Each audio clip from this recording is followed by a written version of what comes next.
Distributed systems from scratch. This is episode 17, Geo-Distributed Systems. By the end of this episode, you'll know why Google straps a GPS receiver and an atomic clock onto its database servers, and how that hardware buys back what the speed of light takes away. Everything we've built so far, consensus, replication, partitioning, assumed a single data center. Nodes are milliseconds apart. Network round trips are fast. Clock drift is small. Now we stretch our systems across the planet. Nodes in Virginia, Frankfurt, Singapore, Tokyo. And suddenly, the most fundamental constraint in all of physics becomes our engineering bottleneck, the speed of light. Why do we need to go multi region at all? Three reasons. Latency. Your users are global. A user in Dhaka shouldn't wait 200 milliseconds for a round trip to Virginia every time they load a page. Place data near them and latency drops to single digits. Regulations. Data sovereignty laws require certain data to stay in certain regions. GDPR says EU personal data stays in the EU. India has data localization requirements. Bangladesh Bank has ICT guidelines. The law tells you where your data must live. Disaster recovery. An entire AWS region can go down. Earthquake, power grid failure, fiber cuts. If all your data is in one region, you're offline. Multi region means surviving the loss of an entire region. Here are the numbers that define geo-distributed systems. Same data center, half a millisecond. Same region, different availability zone, 1 to 2 milliseconds. Dhaka to Singapore, about 30 milliseconds. Dhaka to Frankfurt, about 120 milliseconds. Dhaka to Virginia, about 200 milliseconds. These numbers are governed by the speed of light in fiber optic cable, roughly two-thirds the speed of light in vacuum. You literally cannot make a packet travel faster. A Paxos round trip across continents costs 200 to 400 milliseconds. That's the cost of strong consistency at global scale. Every consensus round, every synchronous replication pays this penalty. This is the PACELC trade off from episode 4, but at planetary scale. When there's no partition, which is the normal case, you trade latency for consistency. Stronger consistency requires coordination. Coordination across continents costs hundreds of milliseconds per round trip. Every write that requires Paxos agreement across three regions pays 200 milliseconds or more. Every read that requires checking the latest committed value might need a cross-continent round trip. The question is, how much latency are you willing to pay for how much consistency? In 2012, Google published a paper that stunned the distributed systems community.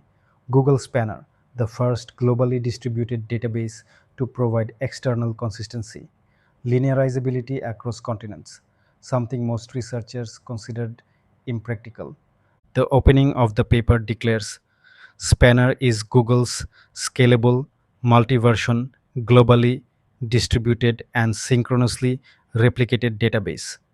It is the first system to distribute data at global scale and support externally consistent distributed transactions.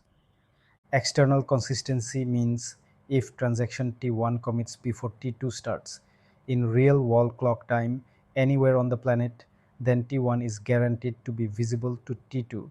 This is even stronger than linearizability. How is this possible? Spanner's architecture spans multiple regions. Each region has span servers, the nodes that hold data. Data is range partitioned into shards, and each shard is a Paxos group replicated across regions. A write to a shard must be committed through Paxos across a majority of regions.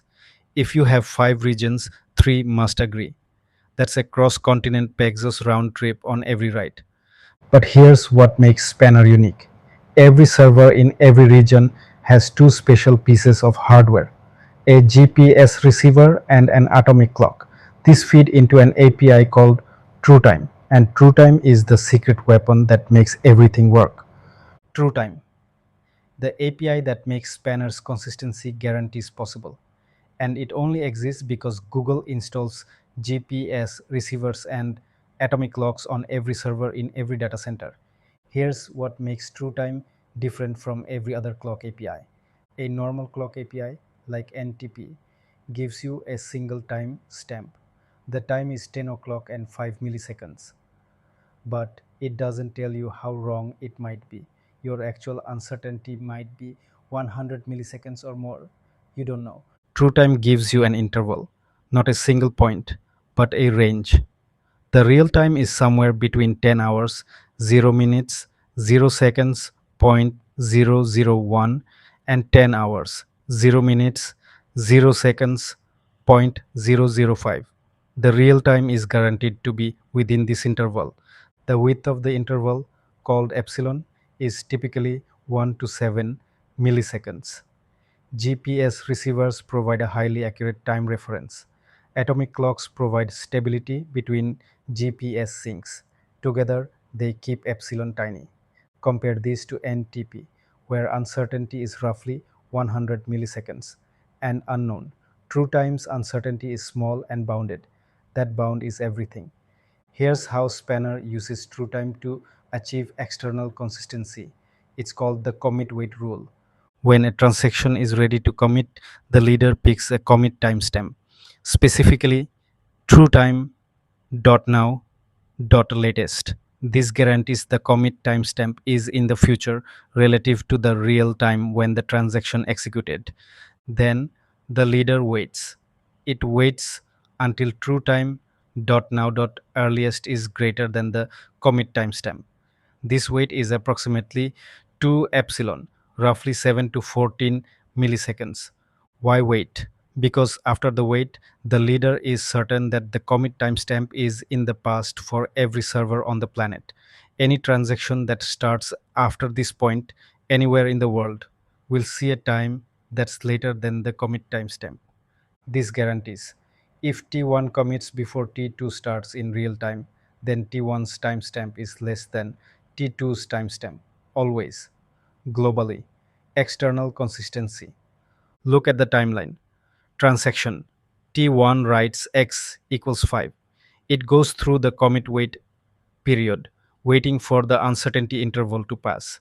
The commit becomes visible. Later transaction T2 starts and reads X. Because the commit wait ensured that T1's timestamp is unambiguously in the past, T2 is guaranteed to see T1's write.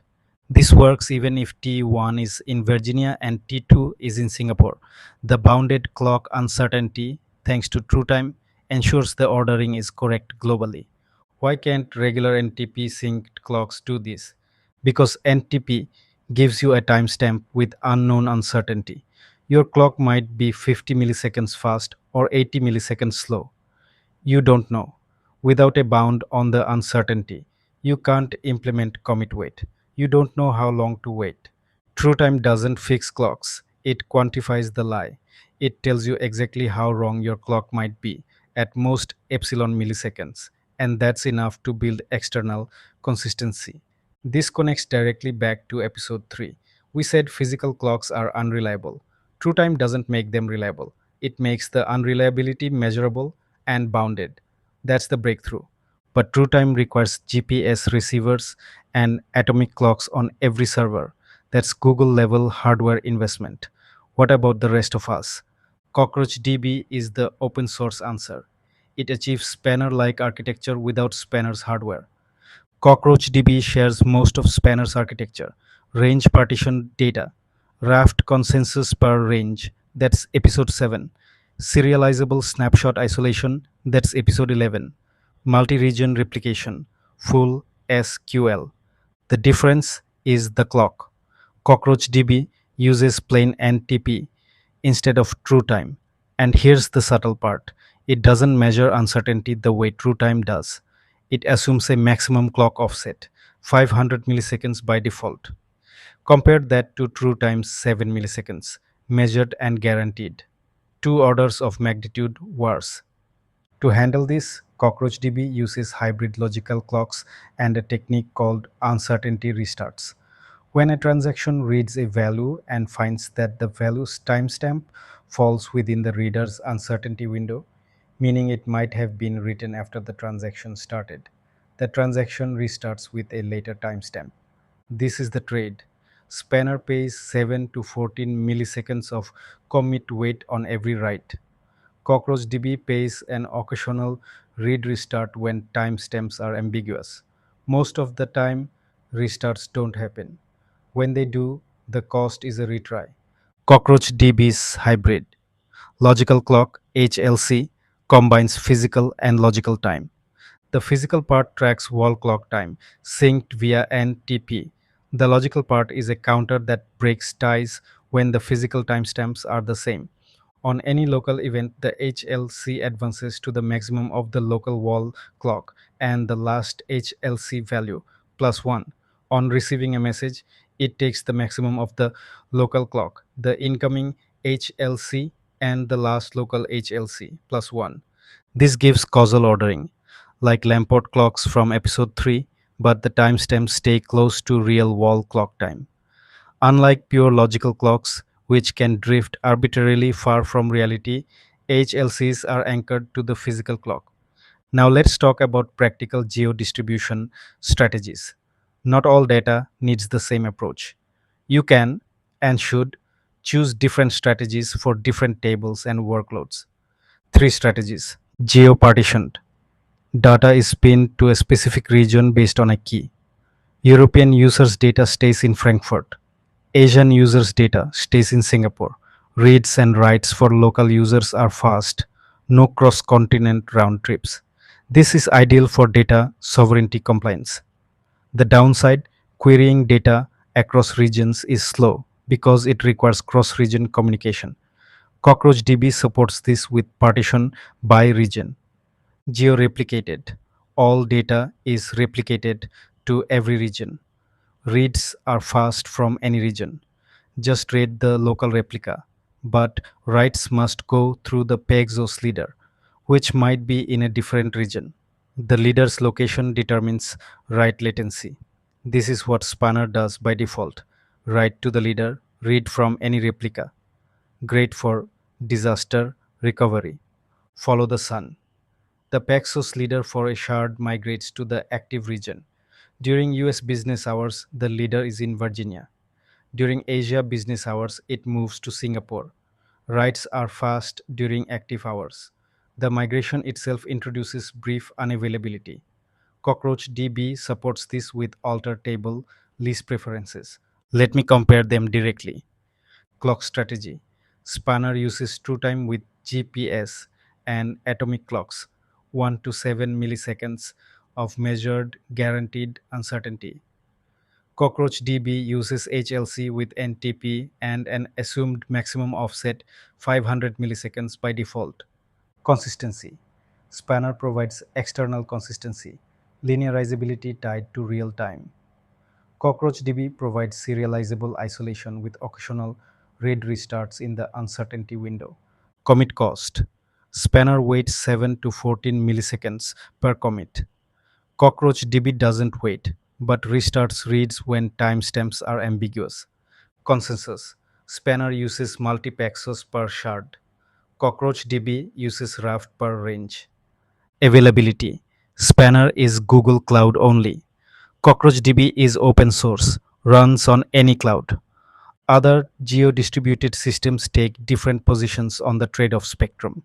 Cassandra uses asynchronous multi-data center replication with tunable quorums, eventually consistent but very fast writes anywhere. DynamoDB Global Tables provides active-active multi-region replication with last write wins conflict resolution, eventually consistent. YugabyteDB, like CockroachDB, offers raft-based replication with serializable isolation across regions. Each system makes a different trade-off between latency and consistency. Here's the spectrum. On the left, Cassandra and DynamoDB. Fast local reads and writes, weaker consistency. On the right, Spanner. Strong global consistency, but writes pay cross-continent latency. CockroachDB sits in the middle, serializable isolation without the specialized hardware. Where you position your system on this spectrum depends on your requirements. Banking data probably needs the right side. Social media feeds can live on the left. Most applications are somewhere in between. Let me connect this to the series. True Time solves the clock problem from episode 3, not by making clocks accurate, by making their uncertainty bounded and known. Spanner's Paxos is the same multi-Paxos from episode 6, just running across continents instead of within a rack. PACELC from episode 4. Spanner is PC/EC. It chooses consistency everywhere and pays latency as the cost. CockroachDB composes Raft from episode 7, range partitioning from episode 9, SSI from episode 11, and HLC, which descends from the logical clocks in episode 3. Cassandra's geo-replication combines gossip from episode 12, async multi-leader replication from episode 8, and CRDTs from episode 16. Let's recap. 1. The speed of light is the hard limit. Cross-continent round trips cost 100 to 200 milliseconds. No engineering can change this. 2. TrueTime gives Spanner bounded clock uncertainty via GPS and atomic clocks. Commit weight uses that bound to guarantee external consistency. 3. CockroachDB achieves similar goals without special hardware, using hybrid logical clocks and occasional read restarts instead of commit wait. 4. 3 geo-distribution strategies. Geo-partitioned for data sovereignty, geo-replicated for disaster recovery, follow the sun for latency optimization. 5.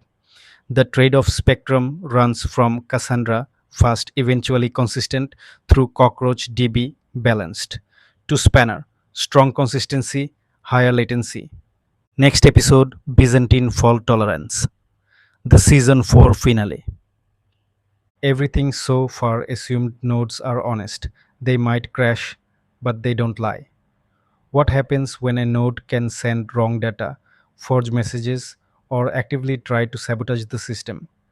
PBFT, hot stuff, and the consensus protocols that power blockchain. When trust is the variable. That's episode 17. Geo-distributed systems, when the speed of light is your bottleneck, and atomic clocks are the solution. Next time, Byzantine fault tolerance. Thanks for watching.